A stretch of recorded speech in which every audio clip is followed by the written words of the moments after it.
estamos de vuelta ya aquí. Ahora le damos la bienvenida a nuestro invitado Juan Cheput, quien es una persona que entiende mucho de los manejos tras bambalinas de la política, de cómo funcionan los acuerdos. Mucha gente es ingenua o no entiende cómo es que se dan finalmente los acuerdos, cómo las gestiones salen adelante. Y para esto lo hemos invitado en este contexto particularmente a Juan, porque entiende mucho de, sobre todo, cómo funciona la política en el Perú. Así que muy agradable tenerte por aquí, Juan. Y bueno, entremos al tema, porque parece que han habido muchas cosas, pero nada es casualidad, nada es aislado, todo está interconectado y nos va llevando pues a una degeneración en la política que realmente en el tiempo parece insostenible. ¿Cómo ves el panorama actual? ¿Cómo estás, estimado Augusto? Es un placer conversar nuevamente contigo. Yo estoy preocupado por lo que está aconteciendo, ¿no? Porque en primer lugar, como tú muy bien has señalado en este preámbulo, hay una serie de cosas detrás de cámaras que esconden toda una lucha por el poder.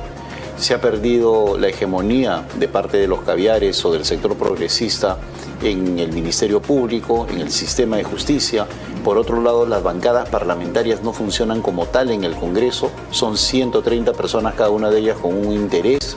Por otro lado, tienes un poder ejecutivo en el cual no se dan cuenta que los actuales titulares, empezando por Alberto Otárola, simplemente no existen y pueden señalar cualquier tipo de política pública y a la gente no le importa. Entonces hay toda una deconstrucción institucional, que es la que nos lleva a ese desconcierto, a este enfrentamiento permanente, porque no hay un liderazgo. No hay una persona que zanje el debate, no hay una persona que oriente, no hay una persona que ponga orden. Los que nos están escuchando dirán, ¿y a quién le corresponde? Pues a la Presidenta de la República. Pero si ella se mutis, todos los que están en el patio, cual colegiales, están corriendo de un lado a otro y haciendo lo que quieren, y lo que se genera es un desconcierto generalizado, que es lo que estamos viendo, ¿no? Había una especie de tregua, ¿no? Un pacto de no agresión entre el Ministerio Público, el Congreso y el Poder Ejecutivo, que se hizo evidente. Al parecer, según información que nosotros manejamos, Alberto Otárola le envió un emisario a Patti Benavides pidiéndole que por favor no le baje un poco la presión a la acusación constitucional que lo incluía a él, ¿no? Como principal responsable, siendo ministro de Defensa de las Muertes. Y bueno, bonus track, todos sus escandaletes de nivel personal de sus visitadoras, que finalmente sí también configuran delito, ¿no? Y parece que no le hicieron mucho caso. Y es ahí donde él empieza ya a utilizar maliciosamente, ¿no?, el aparato de inteligencia que tiene a su cargo, que es la DINI, para ir averiguando qué tanto habían avanzado, y empieza ya a recabar un poco de fuerzas a su favor y utiliza, ¿no?, toda esta denuncia incómoda contra la fiscal de la Nación para ellos salir librados de esta presión fiscal. Esa puede ser parte de la génesis de todo este problema. Sí, por supuesto. El mal uso de los servicios de inteligencia es un estándar en diversos gobiernos, es algo que se ha hecho, pero con propósitos malévolos como los que hay en la actualidad, solamente he visto yo anteriormente en el caso no solamente de Alberto Fujimori, sino de Ollanta Humala, ¿no?, que tenía muchos de los adversarios en jaque, especialmente al presidente García, cualquiera que osara pedir algún tipo de información. Bueno, los perseguían, claro. Del Castillo lo denunció en su momento. Así es, y es por eso que ahora, cuando ya no se puede tapar la gran cantidad de hechos de corrupción que hay en este gobierno, y te voy a mencionar solamente 3, los pagos indebidos en el salud, los pagos indebidos también en el Ministerio de Trabajo. A Ionia, efectivamente, okay. El Ministerio de Trabajo con los programas sociales, con el Banco Interamericano de Desarrollo, los 10.000 fusiles con un sobreprecio de $7 de $700 por fusil, ¿no?, que dan una friolera tremenda de dinero pagado de más, y encima fusiles que no sirven para nada. Entonces, obviamente la fiscal tiene que seguir avanzando y eso genera un malestar en Alberto Otárola, que como bien dicen diversos medios periodísticos estaría detrás de esta suerte de complot. Y claro, no porque él sabía, le dice al reportero Iván Escudero de Panorama el domingo, antes de que estalle todo el escándalo del asesor de la fiscal de la Nación, dile al filósofo que todo está bien. O sea, una amenaza abierta en contra de Jaime Villanueva, que así es, siciliana, una amenaza tipo siciliana. Ha estudiado filosofía, o sea, él ya sabía lo que iba a pasar con Jaime Villanueva y lo dice abiertamente, o sea, ¿dónde estamos? Claro, pero hay otras cosas, ¿no? Se dice que hay entre 9 y 14 horas de grabaciones de congresistas. Entonces allí tú tienes un factor que puede generar temor en un conjunto de parlamentarios que saben que tienen cola larga y que pueden haber hecho algún tipo de trato indebido. Pero ¿cómo se puede grabar a un congresista de la República? Pues habrá que averiguar cómo, ¿no? Pero en todo caso eso genera temor, y cuando tú tienes un parlamento en el cual hay 80 o serán los audios que dejaban a Jaime Villanueva, no creo que sean tan brutos de dejar un audio. Lo que yo he escuchado y he leído es de que hay cerca de esa cantidad de horas en lo que se refiere a grabaciones clandestinas. Pero claro, ahí tú interceptas a Jaime, pues, y si está hablando con un congresista... Claro, ahí definitivamente. Igual que Cuellos Blancos, pues. Claro. Y entonces, porque ahí había, o sea, ni siquiera Inostroza lo podían chuponear. Ahí hicieron malabares para, ¿no? Porque es un aforado. No, y además llegan por carambola, porque empiezan chuponeando a Caracol, a ese delincuente chalaco que cuando dice yo conozco gente que por 25.000 soles te libra de los problemas. Y empieza ahí a abrir la caja de Pandora. Igual acá el canje de obras, ¿no? No necesariamente por votos, sino por intereses personales. Es una cuestión que atemoriza a muchos parlamentarios y obviamente eso los pone a ellos en jaque, y es por eso que vemos que sucede lo que no debería pasar nunca en un país. No hay fiscalización. Y por eso, un año después del golpe de Pedro Castillo, este Congreso está cometiendo los mismos errores de hace un año. No fiscalizar al Premier ni al gobierno. Hace un año Aníbal Torres se presentaba en el Congreso, se permitía insultar a los parlamentarios, los trató inclusive de idiotas, de imbéciles en el propio hemiciclo, y no los censuraban. ¿Por qué? Porque dependían de él para obras, para prebendas, es decir, estaban en una relación indebida que obviamente conocía muy bien a Aníbal Torres, y eso limitaba el trabajo parlamentario. Hoy los congresistas no acusan, no fiscalizan, no hacen control político. ¿Por qué? Porque también han tocado la puerta del premierato, también están metidos en una serie de solicitudes a diversos ministros de obras y han claudicado de su función de control político. Y por eso es que tenemos este desmadre. Hay una gigantesca mediocridad en el aparato de gobierno, empezando por Otárola y el ministro de Economía, y en este país no pasa nada. Las regiones con las cuales tengo contacto casi a diario se quejan de que no hay obras de prevención en el caso del fenómeno del Niño, y no pasa nada. Hay obras abandonadas. Han ejecutado el 40%. Así es. Y tú ves que O sea, otra vez el norte se va a inundar. Así es. Ayer o anteayer me entrevistaban de Piura y me decían que ni se aparezca la ministra de Vivienda por acá.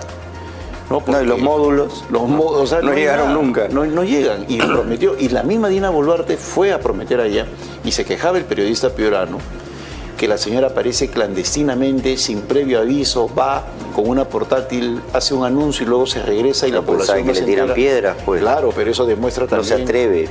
Eso demuestra también el nivel de engaño con el cual están gobernando, ¿no? Y mira, una vez me decía hace muchos años Valentín Paniagua, cuando uno tiene menos de 10%, ni el chofer te hace caso, porque estadísticamente de 10 personas, solamente uno está de acuerdo contigo y tienes a 9 en contra. Este es un gobierno en el cual la presidenta tiene 7% u 8% según las encuestas. Otárola está por debajo de ella y el Congreso está en 5%. Entonces nadie les hace caso. Y yo invito a los que nos están viendo y escuchando que vean el resultado de una conferencia de prensa de Alberto Otárola en el periódico al día siguiente. Él puede hacer un anuncio como que se vienen grandes medidas económicas y al día siguiente aparece en la página 7 en una esquinita lo que ha dicho Alberto Otárola. Entonces tú con esa dimensión política no puedes hacer nada. Y la presidenta no se da cuenta que ya llegó el momento de hacer cambios profundos en el gabinete. Y en el tema del caso de la liberación de Alberto Fujimori, nosotros teníamos la siguiente y posible hipótesis, que ellos sabían que, bueno, esto vamos más atrás en la negociación de los magistrados del TC, que habían logrado, ¿no?, finalmente elegir a 6, ¿no?, de los tribunos. Y el acuerdo político con Perú Libre fue, ok, danos el respaldo para tener al TC y ustedes se quedan con la defensoría. Eso no es un delito, es una negociación política, la gente no lo entiende.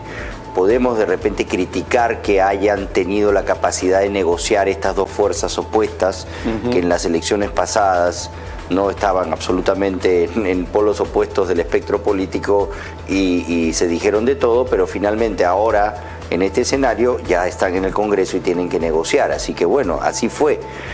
Y efectivamente fue elegido Josué Gutiérrez bajo este acuerdo y Perú Libre le dio los votos para los magistrados del TC. Los fujimoristas sabían que el TC les iba a dar la razón en el caso de Alberto Fujimori, porque además corresponde. Pero cuando la CIDH reclamara, porque iban a saltar hasta el techo obviamente, iban a exigirle al gobierno que no se ejecute, ¿no?, la liberación. Y ahí es donde tenían que tener algún tipo de, ¿no?, acuerdo con el propio gobierno. Con el gobierno de Dina Boluarte y con Alberto Otárola. Entonces lo que le faltaba a Colchado para cerrar el caso en contra de la fiscal de la Nación era que alguien entregue los chats con los que había, digamos, se había gestado esto, que incluso sí es delicado, porque ahí se está viendo que el caso de los niños y otros los encarpeta a cambio de que salgan los votos que le interesaba a Patricia Benavides, ¿no? Entonces, cuando ya tienen todo el caso cerrado, es donde pueden caerle encima a la fiscal de la Nación y sacarse de encima a esta incómoda fiscal, que tan es así, que era incómoda para el gobierno de Dina Boluarte y de Otárola, que apenas está en problemas les saca la acusación constitucional. ¿Tú crees que sea posible que los fujimoristas hayan contribuido a bajarse a la fiscal de la Nación para congraciarse con Otárola y así salga el aval, como dicho sea, fue el caso cuando terminen de liberar a Alberto Fujimori? Bueno, en la parte final, en la que el fujimorismo habría contribuido a la caída de Patricia Benavides, no lo veo así. Yo creo que ella ha caído por sus propios errores, sin ninguna duda. No, pero si es un fujimorista que ha entregado a Colchado los pantallazos. Ah, bueno, pero eso se está especulando de que podría ser Marta Moyano o podría ser otra persona de un nivel de influencia en la bancada fujimorista. Podría ser, pero yo creo que ese ha sido un ejercicio completamente individual. Yo no lo veo como consecuencia de una ordenanza política. O sea, que Keiko le diga, oye, dale a Colchado, y después ellos nos van a liberar al chino, pues, porque si no el INPE no lo suelta. Ya, pero yo creo, como te vuelvo a repetir, de que acá ya había una fuerza, hay una serie de hechos que todavía no se pueden desclasificar, que demuestran de que ha habido indiscutiblemente una serie de tratos políticos absolutamente válidos, todos ellos, dentro de los cuales están los que tú has mencionado, ¿no? La Defensoría del Pueblo para Perú Libre y un grupo de magistrados que en cierta medida representaban a otras bancadas, no solo los fujimoristas, APP, bueno, mira, el Podemos de Luna, Eloy Espinosa Saldaña, Marianela de Ledesma, todas ellas las colocó ¿quién? Ollantumala. Y alguien dijo algo. Todos pertenecían a la misma corriente política. Sí, claro. Cuando el Tribunal Constitucional siempre ha tenido una configuración completamente equilibrada, acá tenían un sesgo claramente de izquierda, sí, y por eso se negaban a cualquier tipo de posición que pudiera liberar a Alberto Fujimori, lo cual me parecía completamente injusto. No, y se habían entronizado ahí, ¿no? La política se hace conversando, y lo que ha sucedido con el Defensor del Pueblo y lo que ha sucedido con la elección de un grupo de magistrados es completamente válido. Claro. Otra cosa es que... Pero ellos quieren retrotraer todo a ese momento, a los chats, y hacer parecer como que, entonces el Defensor del Pueblo es ilegítimo. Hasta los magistrados del TC que aprobaron la salida de Fujimori. Todo eso, es que quieren generar la inhabilitación a Zoraida Ábalos fue negociada a cambio de quieren encarpetar. Hacer una descalificación moral de lo que es un correcto comportamiento político. Pero quieren sacar a todo para colocar a un defensor a su medida como a una fiscal de la Nación como Zoraida Ábalos, porque ya la libraron, ¿no?, en la corte. No, y entonces lo hacen ahora quieren sacarle la inhabilitación. Pero mira, ante eso hay que salir al frente porque ellos critican lo que ellos practican permanentemente. Ellos dicen, miren cómo se han generado una serie de componendas. Ellos funcionan así. Mira el caso reciente de la Junta Nacional de Justicia, donde este grupo de personas se negó a contestarle al Parlamento y por otro lado presentaron un recurso de amparo ante una corte que les dio la respuesta en 8 horas. El Congreso ingenuamente presenta un escrito ante el Tribunal Constitucional para que les vuelva a dar un certificado de buena conducta en el sentido de que tienen competencia para investigar a la Junta Nacional de Justicia. Pero sí tienen la competencia. Han pasado 45 días, entonces ¿por qué la piden? Por eso el TC va a responder, sí, tienes la competencia. Pero 45, porque ya se la dieron antes y sin embargo han insistido nuevamente. ¿Pero es competencia o no? Por supuesto. Del Congreso, ¿qué hay que preguntar? Pero lo que te quiero decir no hay nada que preguntar. No, pero ¿por qué lo hacen? Ahí sí no hay duda, la Constitución es muy clara. ¿Por qué son tan ingenuos? Por eso, pues. ¿Por qué necesitan de un certificado de buena conducta? Por eso te hablo de calichines. Entonces ponen la otra mejilla para quedar bien ante la opinión pública. Y ya se lo comieron, ya. Y ya la Junta Nacional le responde con un cachetadón, ¿no? Y se bajan a Patricia Benavides. De una manera irregular, además, ¿no? Irregular completamente. Porque el procedimiento ha sido totalmente sumario, que es lo que ellos no querían que hicieran contra ellos. Así es, por eso te digo, la doble moral. Y tienes un Congreso que retrocede políticamente ante paginazos periodísticos o el cargamontón que puede haber en un sector. Pero otra vez vimos lo mismo, Juan, ¿no? Esta maquinaria caviar mediática, política, legal que empieza a planar y en ese momento en el que está todo el mundo aturdido y que no sabemos bien qué pasa, empiezan a dar los golpes y forzar, por ejemplo, la salida de Pati Benavides, querían hacerlo con marchas, igualito, pero como pasó con ustedes con Merino. Pero no pudieron con... Y pasó con el Congreso del año 2019. También, ¿no? Pero ya nadie les cree. Así es. Por eso se quedó solito Gino Costa levantando la mano afuera del Ministerio Público. Por eso es que han fracasado en esta oportunidad. Ya no les creen, pues están desesperados. Así es. Porque, ¿sabes qué? Yo creo que la gente no les perdona que nos hayan llevado a la debacle del gobierno de Pedro Castillo. Porque ellos nos llevaron de las narices a votar por él, por sus odios, y ahora la gente dice, oye, un momentito. No, ahí sí ya trazamos la línea. Han demostrado que todavía tienen cierto nivel de fuerza, pero hay que ir con todo. Bastante fuerza. Ahora, y es por eso que el triunfo, yo podría decir... Eso no hay que darles un milímetro, Juan, porque mira todo lo que ya deshicieron. Claro, pero en el caso del indulto a Fujimori, ahí se ha demostrado cómo una conjunción de personas que no ha cedido en el debate y que ha respondido adecuadamente ante cada abogado que salía en contra de Alberto Fujimori ha permitido que al final se le libere. Y eso se debería repetir para otros casos. Lo que pasa es que ha habido muchos frentes abiertos y las personas que han salido al frente no han sido parlamentarios, han sido gente que está ubicada en un sector extraparlamentario. A decir, no, a Fujimori le corresponde el indulto, Fujimori, etcétera, etcétera, ante cada barbaridad que decían los abogados. Y se miente con un nivel realmente espantoso. La posverdad se utiliza acá sin ningún problema, la utilizan los decanos de las universidades, profesores universitarios, mienten de una manera descarada indicando que no le corresponde el indulto, delitos de lesa humanidad, que la Corte ha dicho, no hay ni una sentencia de la Corte que ordene que Alberto Fujimori tiene que ir a la cárcel. Lo que hay es una invocación del presidente, que ni siquiera ha reunido al Pleno y ha dicho, sugiero, ¿no? Exhorto a que no lo saquen mientras delibero.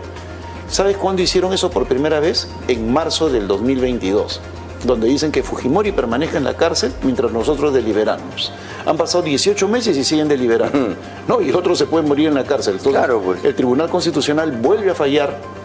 Nosotros soberanamente cumplimos con eso y salen los abogados lesa humanidad.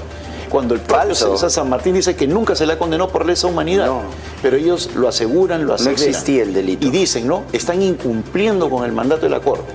Bueno, ¿qué ha pasado? De que al frente han salido una serie de políticos a responderle mañana, tarde y noche y en diversas plataformas, sea redes sociales, en los medios de comunicación, en el ámbito político. Pero por otro lado, el error que comete, en este caso el fujimorismo, es caer. Y eso le pasa al Congreso en el terreno que ellos quieren jugar, que es el jurídico.